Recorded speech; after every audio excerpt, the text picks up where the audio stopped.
मुझे नहीं पता अयोध्या का वो राजमहल कैसा रहा होगा, पर मुझे तो दिग्नेर का ये धर्म महल कितना प्यारा लग रहा है। इतने संत, इतने भक्त, ये रंग बिरंगे साधु, और ये नीचे बैठे हैं ना, ये भी साधु हैं, कौन कौन जन्म के साधु रहे हैं, क्योंकि बिना साधु हुए राम कथा अच्छी लगेगी ही नहीं। अभी भी ये कथा शुरू हुई तो कुछ लोग कह रहे थे, अरे कथा है रही है, भंडारो ना है रो। ये वो कहेगा जो कहीं नरक से चल करके आया होगा, जो पहले भी साधु बन करके आया होगा ना। ये जो बालक अभी स्क्रीन पे देख रहे हो आप लोग, ये बालक कहाँ से आया है जरा बताएं अपना। ये बालक कहीं बहुत दूर से आया है, और 2-3 दिन से मैनपुरी से। दिग्नेर, बांगुरी, शमशाबाद और ये पूरा क्षेत्र, यहाँ तक फतेहाबाद तक लोग, और ऐसे मैनपुरी और जगह जगह के लोग इस कथा में हैं। ये कहीं न कहीं किसी न किसी जन्म के साधु हैं, और इनका मुझसे कोई पुराना नाता है। इनको आना तो अच्छा लगता है। एक बार भगवान के पास में दरिद्रता और लक्ष्मी दोनों आई, तो भगवान से बोली कि बताओ तुम्हें दोनों में से कौन सी अच्छी लगती है। अब दरिद्रता से कैसे कहें कि तू अच्छी नहीं लगती, बुरा लग जाएगा। तो भगवान ने कहा दोनों चल के दिखाओ। दोनों जो चल के दिखाया तब भगवान ने कहा लक्ष्मी तो आती हुई अच्छी लगती है, और दरिद्रता जाती हुई अच्छी लगती है। ऐसे ही मेरे भक्त मुझे आते हुए अच्छे लगते हैं, और इनके विकार जाते हुए अच्छे लगते हैं। संत आते हुए अच्छे लगते हैं, हैं? और अपने विकार जाते हुए अच्छे लगते हैं। तो ये उस राजमहल का दरबार कैसा रहा होगा मुझे नहीं पता, लेकिन आज ये दिग्नेर की भूमि पर भक्तों से, संतों से और कथा से सजा हुआ दरबार जैसा मन को मोहता है ना, मुझे नहीं लगता कि इतना उससे कहीं ये कम होगा। जैसे वहां किसी का जाने का मन नहीं कर रहा है, ऐसे कल गुड्डू कह रहा था कि कचू लोग जो कह रहे हैं कथा बढ़ेगी। क्यों कह रहे हैं? क्योंकि उनका अब कथा के बिना मन ही नहीं लगेगा, हैं? क्योंकि अब तो जिन लोगों का जीवन कथा है, जिन लोगों का धन कथा है, जिन लोगों का मन कथा है, उन्हें संसार में रहना पड़ता है, लेकिन वो संसार में रहना चाहते नहीं है।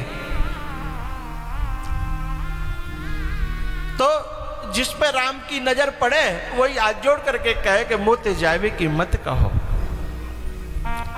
लेकिन भगवान प्रार्थना करके कहें कि मर्यादा भी कुछ है, आना जाना पड़ता है, समय के हिसाब से सब करना पड़ता है। और जैसे ही नंबर करते करते अंगद का नंबर है। अंगद पहले पीछे छुप रहा था कि शायद मैं दिखूं न दिखूं न दिखूं न दिखूं, लेकिन राम जी की नजरों से कौन छुप सकता है। जब अंगद का नंबर आया तब अंगद ने भगवान से कहा कि प्रभु इन सबके तो घर हैं, परिवार हैं, काम धंधे हैं, मेरा तो आपके अलावा या दुनिया में कोई नहीं है। वैसे हम लोग मानते हैं दुनिया में अपने, पर सिवाय भगवान के हमारा है कोई नहीं, इसे निश्चित मान लेना। क्यों? और न मानो तो कहो ना वक्त पे तुम्हें पता चल जाएगी। तुम भूल जाते हो, हजारों बार भगवान ये मौका करके दिखाता है कि तेरा मेरे अलावा कोई नहीं है, लेकिन हम लोग भुलक्कड़ जन्म जन्म के तो हम भूल जाते हैं। अंगद ने कहा कि मैं तो तुम्हारा गोद लिया हुआ बेटा हूं ना, मैं कहाँ जाऊं, मेरा तो यही बाप को घर है? और सुनो, आप जो नीच से नीच करनी काम बताओगे ना, मैं बाह करूंगा। नीच टहल ग्रह के सब करी हम, पद पंकज बिलो की भवतरी हूँ। नीच टहल ग्रह के सब करी हूँ। सब नीच टहल घर की करके मैं अपना परन निभाऊंगा। सब नीच टहल घर की करके मैं अपना परन निभाऊंगा। मत दूर करो निज चरणों से, मत दूर करो निज चरणों से। प्रभु छोड़े तुम्हें कहाँ जाऊंगा, अपने ही पास रख लो प्यारे।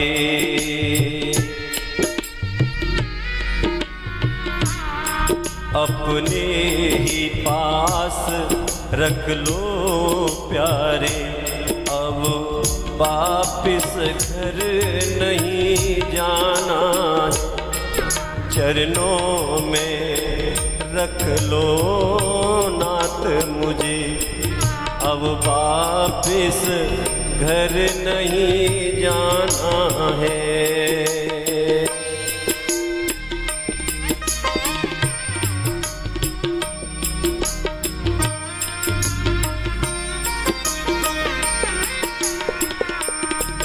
मेरा कोई नहीं है तेरे सिवा,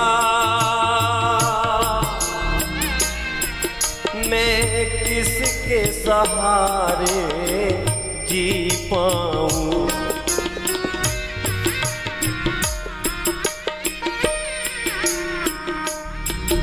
मेरे प्यारे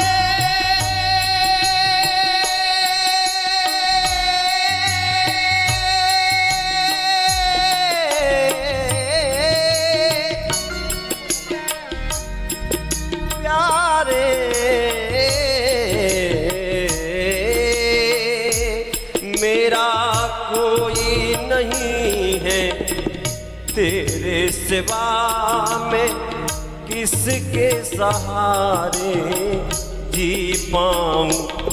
चरणों से दूर किया मुझको, अब तुम ही बताओ कैसे रह पाऊं। अब तुम ही बताओ मुझे प्रभु, अब तुम ही बताओ मुझे प्रभु। मुझे किधर कहाँ पर जाना है, चरणों में रख लो नाथ मुझे। अब वापिस घर नहीं जाना है।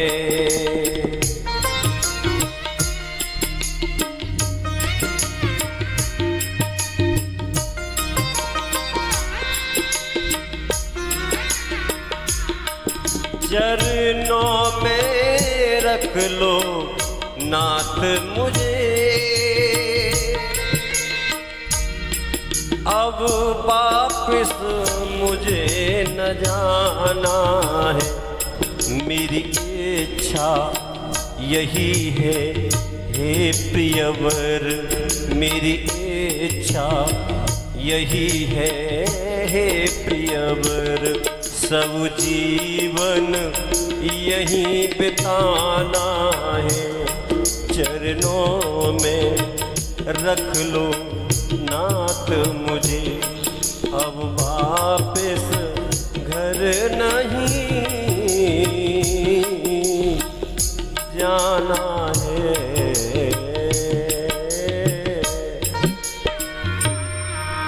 सब नीच टहल घर की करके मैं अपना परन निभाऊंगा।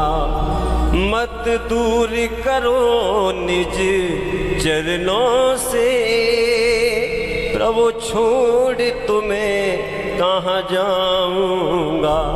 अब तुम ही बताओ ओ प्यारे, मुझे किधर और कहाँ जाना है। हनुमान जी अंगद को लेकर के चले हैं। बार बार पीछे देखने लगा अंगद कि शायद भगवान के मन में आ जा और कह दे कि तू रुक जा। फिर आगे बढ़ जाता है, फिर पीछे देख लेते हैं, फिर आगे बढ़ जाते हैं, फिर पीछे देख लेते हैं। और जब मुख्य दरवाजे तक पहुंच गए और उन्हें लगा कि अब मेरी नज़र नहीं जाएगी वहाँ तक, तब हनुमान जी से बोले कि प्रभु आप बड़े सौभाग्यशाली हैं कि आपसे भगवान ने एक बार भी नहीं कहा जाने के लिए। हे प्रभु, हे हनुमंत लाल, मेरी एक प्रार्थना है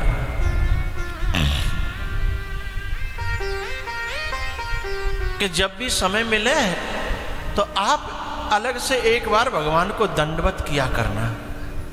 बोले क्यों? वो भगवान पूछेंगे ये आप पहले कर चुके हो, दोबारा क्यों कर रहे हो? तो बोले बता देना कि अंगद कह गया है कि उसकी तरफ से बार बार दंडवत करता रहूं मैं।